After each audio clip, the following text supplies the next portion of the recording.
art and social change. And so she got together with the Royal Ontario Museum in an upcoming exhibition by an artist named El Anatsui. He's a Ghanaian artist from Africa, world-renowned, and he works with recycled materials to create these large fabric-like pieces. And I was challenging my students to move beyond physical walls into ones that are more conceptual. Most of my students did research, first of all, on the artist, El Anatsui. The research we did related to borders between countries, walls between people socially, personal borders, limitations, blocks, things like language, culture, race.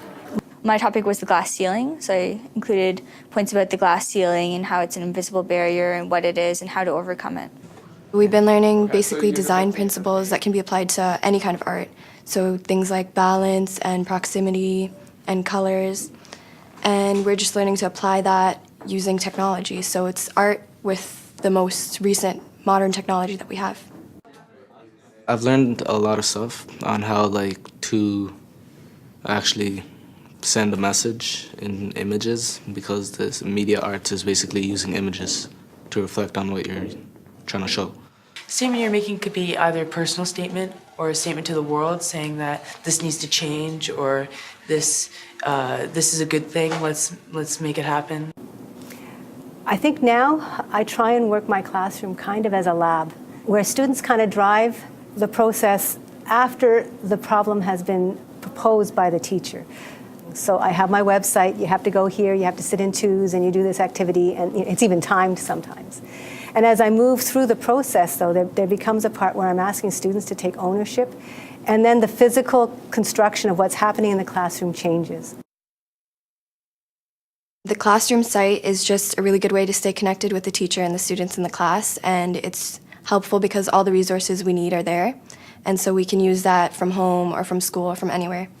I love all the different kinds of stuff we get to do and all the different mediums we get to use. Because at the beginning of the year we did film, we did 2D and 3D animation. We've done boutique, so like painting on fabric with wax. We're doing this multimedia project now.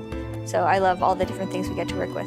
I think what really turns me on right now is the energy in a class. If you can take anything from the way that I operate now with my students, I think it's a mutual path that we go on. It's the voyage that I take with each student in finding their voice, both visually and verbally, and being able to express what they want. That's the most exciting thing.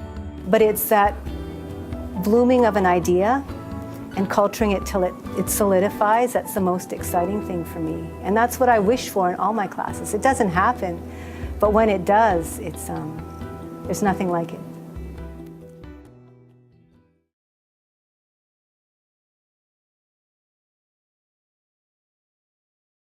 According to oral tradition, it's reported that in 1885, Louis Riel, a Métis leader, said, "In 7 generations, it will be the artist who will be the spokesman for the Indian people."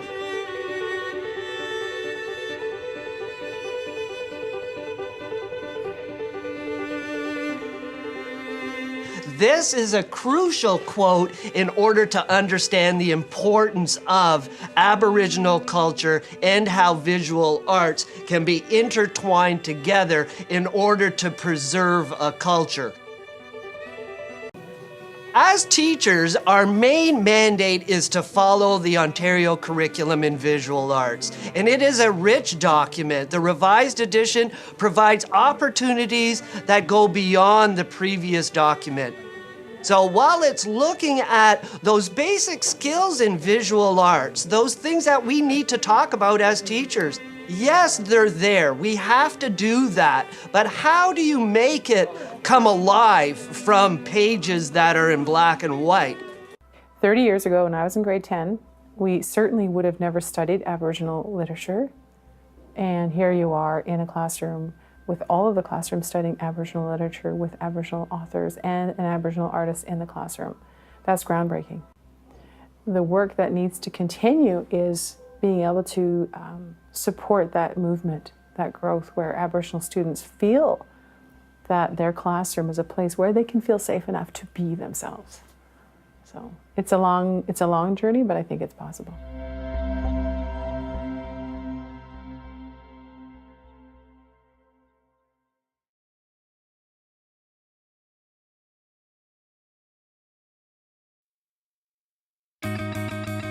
I'm Brittany, but everyone here calls me Wolf.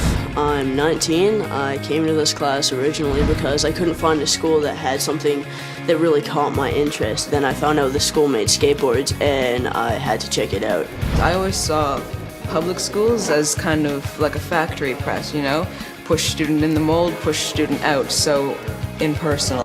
My past experience with school, it was horrible. I never went to class, I didn't do my homework, I wasn't like going to school. I didn't do the work, and I wasn't motivated to go to school because I didn't want to go to school because I wasn't doing anything interesting. I wasn't really in school actually. I was technically a dropout, so.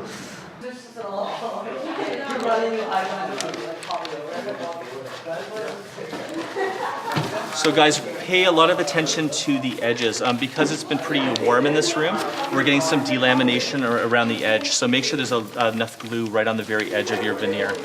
The Oasis Skateboard Factory is the TDSB's first school site where all of the learning takes place through the lens of street art and skateboard design. It gives some students who haven't had previous success in school an opportunity to earn some compulsory and elective high school credits. One of the ways this program works is that it's designed as a re-engagement program. So students are with me for 1 or 2 semesters. And what they do in a semester is that they're engaged in 4 credits, being an English or an English media credit, a business or a leadership credit, as well as 2 art credits, kind of an art class and a design class. It's a really good school to go to. If you haven't been in school for a while, I think too, because it gives you reasons to want to go, unlike most schools, where it's all you just sit in the class and you get bored. I love working with these kids. Sometimes these students I work with it's a struggle to like them some days, you know? They're the students who got kicked out of other classes, drove their teachers crazy, you know,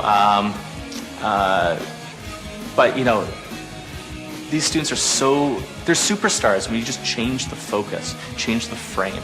It's changed my life quite a bit, because before I came here, I admit that I had some problems, and, you know, I wasn't the happiest kid in the world, and then I came here, and suddenly everything feels really great, and I feel more confident in the work I do, and I feel more eager to wake up in the morning, go to school, and achieve.